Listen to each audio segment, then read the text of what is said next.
Literally, we haven't left anything better than when we started.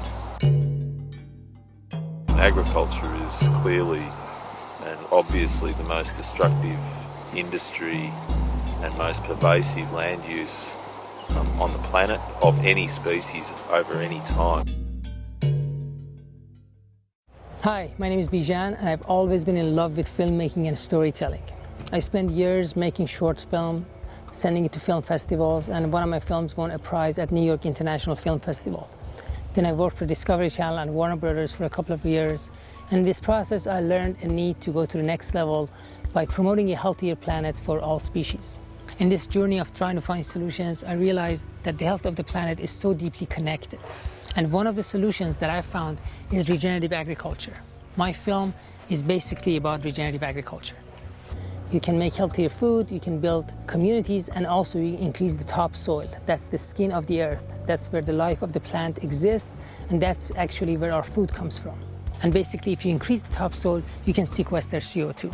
Most advanced civilizations that have vanished is because they did not take care of their soil. And there's these amazing statistics that if you increase the topsoil by only 1.6%, it sequesters so much CO2 that the amount of CO2 in atmosphere will go back to before the Industrial Revolution in a matter of years. Thank you so much for listening to my story. I'm really grateful that Kickstarter created this opportunity for me and my film. And here is my trailer. I hope you like my trailer and my story and back me up. Thank you and have a great day.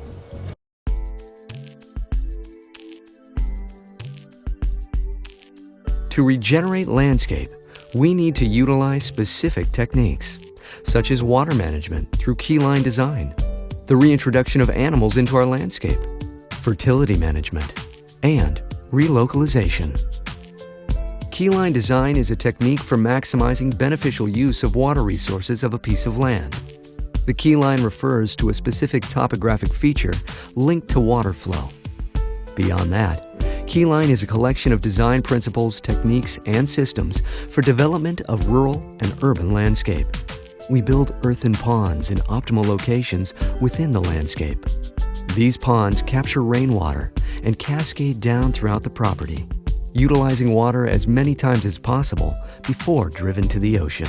We use keyline cultivation to spread water slowly and evenly throughout the landscape, allowing it to be effectively utilized. We plant beneficial seeds that feed the soil. We also inoculate the soil with compost tea to introduce good biology, which is the fundamental building block of healthy soil. Compatible placement of trees, shrubs, and ground covers can greatly enhance the land productivity. This community of species adds to the carbon sequestration properties while providing various functions, such as wind protection, nitrogen fixing, browsing for animals, a mineral pump for transfer of minerals deep within the soil, and high-value timber for its economic benefits. It's important when developing a regenerative agriculture design that nature and its patterns are honored, while designing where things like roads, fencing, and general farm infrastructure is placed. Throughout history, healthy grasslands have evolved with herbivores. Nature has always had a predator-prey relationship. Using biomimicry, we can simulate this predator-prey interaction. Disturbance through high stock density with long recovery periods is how we achieve this.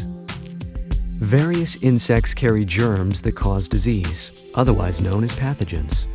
Nature keeps these in check through its complex web of life. In our regenerative agriculture, we look again to biomimicry to help break the pathogen cycle. Example: 3 days after cattle leave a field, chickens follow behind. They eat the larval stage of the fly, therefore breaking the pathogen cycle. They also help to integrate the cow's manure into the soil, making it available to the soil life as fertilizers. Compost is arguably one of the most valuable tools we have at our discretion. Introducing good biology via compost tea can accelerate succession in the enrichment of soil. Biologically active soil can offer the plants the link to nutrients that they need, while having a huge increase in water-holding capacity.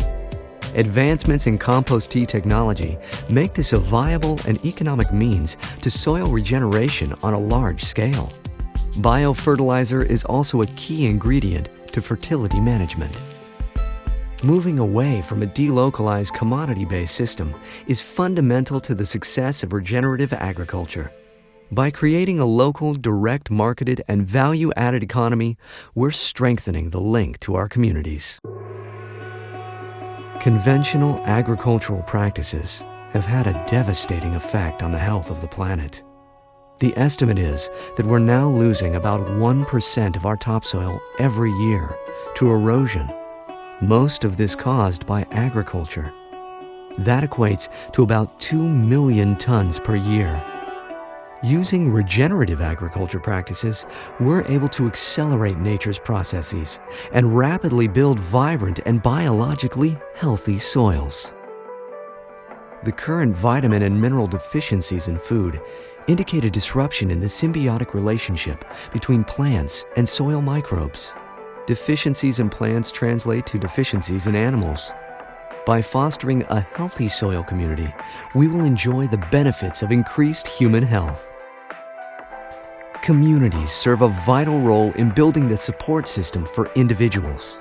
We have slowly eroded our sense of community as the pace of life becomes faster and faster.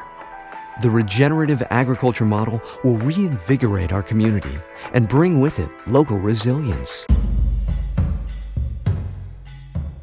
There's lots of people out there who are now developing new techniques, using some stuff that's been around for a while, but developing new techniques and philosophies and practices and putting them all together.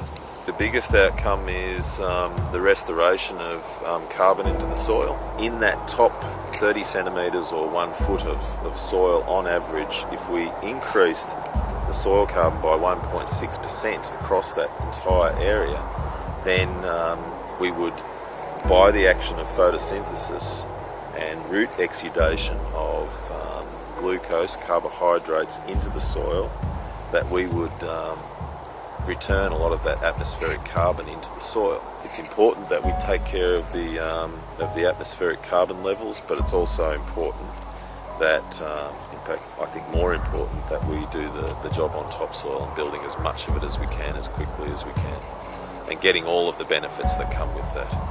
And look, topsoil is the foundation of civilization, and basically every civilization, particularly in arid areas, has lost topsoil and lost its civilization. So that's the game.